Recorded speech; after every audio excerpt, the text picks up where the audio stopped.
Hello friends, welcome to the Garima classes. तो friends, आप सभी कैसे हैं? आई थिंक आप सभी लोग बहुत अच्छे होंगे और आपकी पढ़ाई अच्छे से चल रही होगी। तो पिछले क्लास में हम लोगों ने क्या पढ़ा था? तो पिछले क्लास में हम लोगों ने जंतुओं के बारे में पढ़ना शुरू किया हुआ है, जिसमें हम लोगों ने उभयचर जंतु के बारे में पढ़ा है। और आज जो हम लोग पढ़ेंगे वो हम लोग पढ़ेंगे आपका सरीसृप, रेप्टाइल्स, बाइसस, मत्स्य एवं पक्षी, इसके बारे में हम लोग डिटेल में पढ़ेंगे। तो आज की क्लास आपकी कितने नंबर की क्लास है? तो 5th क्लास है। जो ईवीएस पेपर हम लोग पढ़ रहे हैं वो सीटेड पेपर फर्स्ट में आता है।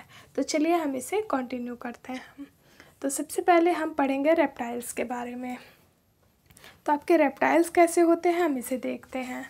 ठीक है, रेप्टाइल्स मीन्स होता है सरीसृप, रेंगने वाले जंतु। तो ये होते हैं ओविपेरस। ओविपेरस मीन्स होता है अंडज, जो अंडा देते हैं। अपने जैसे बच्चों को जन्म नहीं देते हैं बल्कि ये अंडे देते हैं, इसे हम कहते हैं ओविपेरस। इसमें क्या होता है, 3 चैम्बर हार्ट पाए जाते हैं। सरीसृप में 3 चैम्बर हार्ट पाए जाते हैं, लेकिन अब एक एक्सेप्शनल है, क्रोकोडाइल को आप छोड़ दीजिए, क्रोकोडाइल में 4 चैम्बर हार्ट पाए जाते हैं।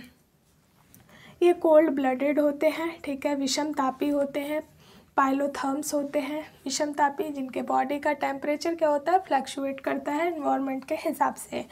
नेक्स्ट है the study of amphibious and reptiles is called, इसे क्या कहते हैं, उभयचर और सरीसृप का जब अध्ययन करते हैं तो उसे हम क्या कहते हैं, हैप्टोलॉजी कहते हैं।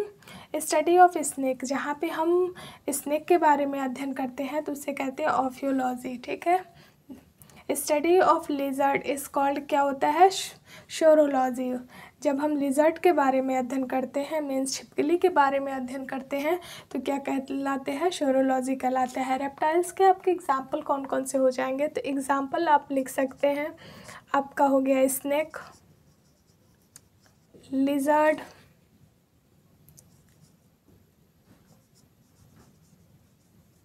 ये सारे आपके एक्सेट्रा,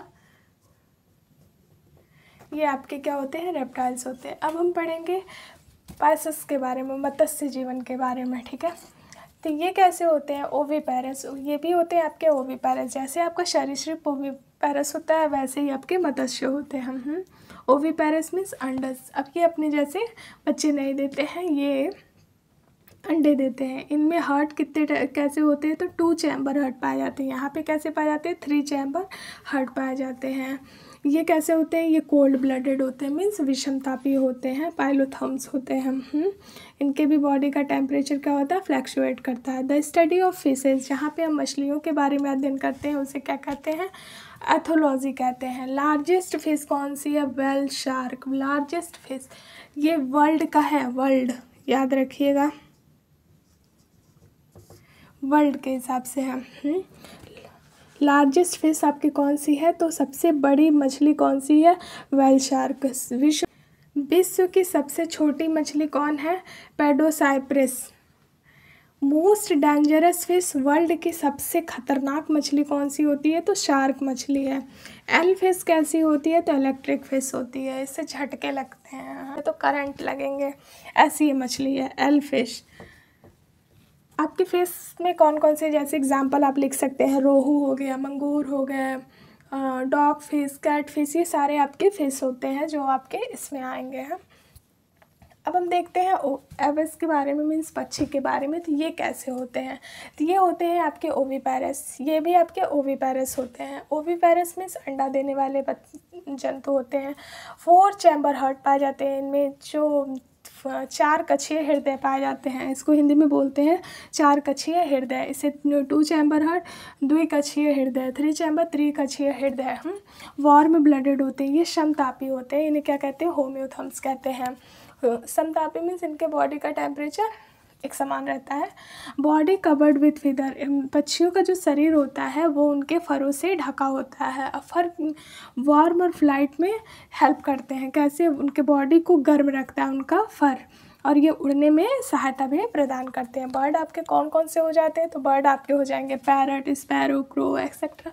जितने भी पक्षी आपके आकाश में उड़ रहे हैं वो सारे इसमें आ जाएंगे। और कुछ इसमें ना उड़ने वाले भी पक्षी आते हैं। आगे देखिए, द स्टडी ऑफ बर्ड्स, जहाँ पे हम बर्ड्स के बारे में अध्ययन करते हैं उसे क्या कहते हैं, ऑर्निथोलॉजी कहते हैं। ठीक है। लार्जेस्ट बर्ड विश्व के सबसे, ये वर्ल्ड का है, लार्जेस्ट बर्ड कौन सी है, ऑस्ट्रिच है। विश्व की सबसे बड़ी पक्षी कौन सी है, ऑस्ट्रिच। ये लेकिन ये फ्लाइटलेस होती हैं, ये उड़ती नहीं है, लेकिन ये पक्षी के कैटेगरी में है। फ्लाइटलेस बर्ड कौन कौन से हैं, ऑस्ट्रिच, कीवी, डोडो, एम्यू, और भी एक दो हैं जो आपके उड़ते नहीं हैं, लेकिन वो क्या है, पक्षी में ही आते हैं। तो आई होप आप लोगों को इतनी बातें समझ में आई होंगी। अब बढ़ते हैं थोड़ा सा इसके आगे की चीज़ों को समझते हैं। अच्छा, एक बात बताइए आप कि जो जंतु, जानवर, पक्षी विलुप्त हो गए हैं या विलुप्त होने के कगार पे हैं, उनका रिकॉर्ड कहाँ रखा जाता है? फटाक से कमेंट बॉक्स में आंसर करिए।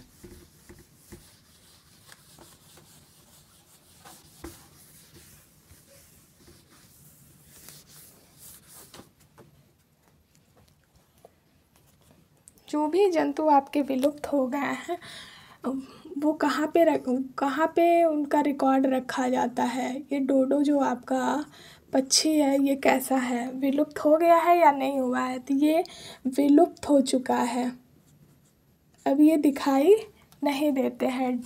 डोडो पक्षी है ये। ठीक है।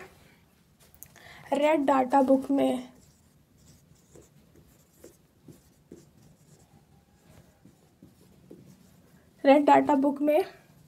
क्या किया जाता है? रेड डाटा बुक में इनके रिकॉर्ड को रखा जाता है, जो विलुप्त हो गए हैं या जो संकट में हैं।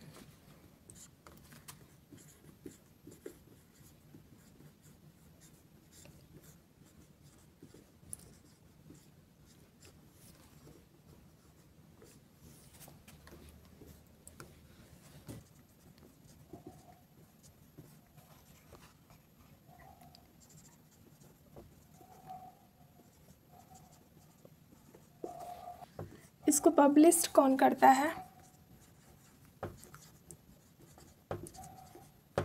Published by IUCN। ठीक है, ये करते हैं इनको पब्लिश्ड बाय किसके द्वारा पब्लिश किया जाता है? तो IUCN के द्वारा पब्लिश किया जाता है। तो इसका फुल फॉर्म है international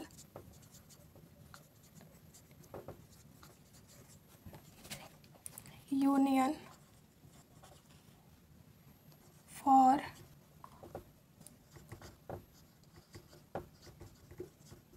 conservation of nature and natural, ठीक है, रिसोर्स।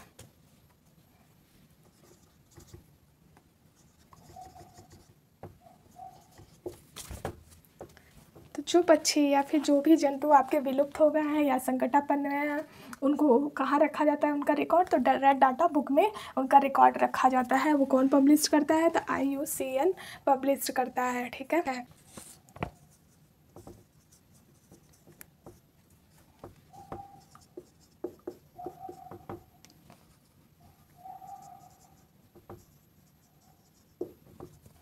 और ध्यान रखिएगा कि सबसे तेज़ जो उड़ती है पक्षी वो कौन होती है? Spine tailed Swift.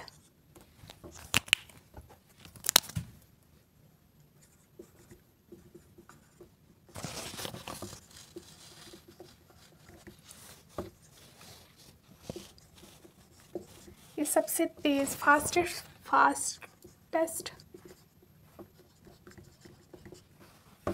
Flying of the world. जो आपकी कार आती है ना, एक स्विफ्ट कार आती है, उसी के नाम पे आप ध्यान रखिएगा, spin tailed Swift, fastest flying of the world, सबसे तेज़ उड़ने वाली पक्षी है। अब विश्व की सबसे छोटी पक्षी कौन सी है? तो विश्व की सबसे छोटी पक्षी आपकी है